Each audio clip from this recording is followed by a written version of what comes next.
अध्याय 3।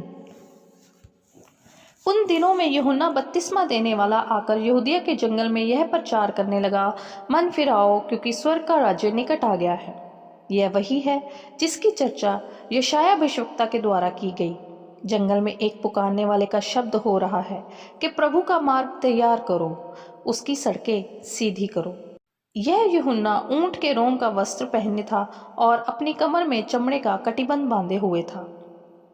उसका भोजन टिड्डियां और वन मधु था। तब यरूशलेम और सारे यहूदिया और यरदन के आसपास के सब स्थानों के लोग उसके पास निकल आए।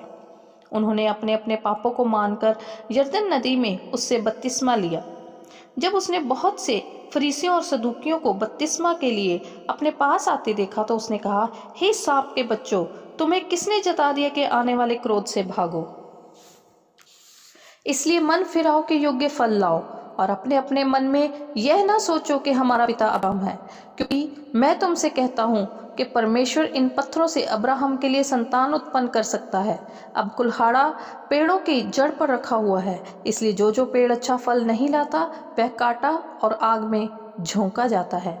मैं तो पानी से तुम्हें मन फिराव का बपतिस्मा देता हूँ, परंतु जो मेरे बाद आने वाला है वह मुझसे शक्तिशाली है। मैं उसकी जूती उठाने के योग्य नहीं। वह तुम्हें पवित्र आत्मा और आग से बपतिस्मा देगा।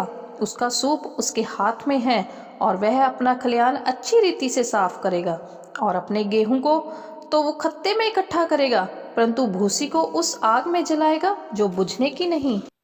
उस समय यीशु गलील से यरदन के किनारे यूहन्ना के पास उससे बपतिस्मा लेने आया, परंतु यूहन्ना यह कहकर उसे रोकने लगा, मुझे तो तेरे हाथ से बपतिस्मा लेने की आवश्यकता है और तू मेरे पास आया है।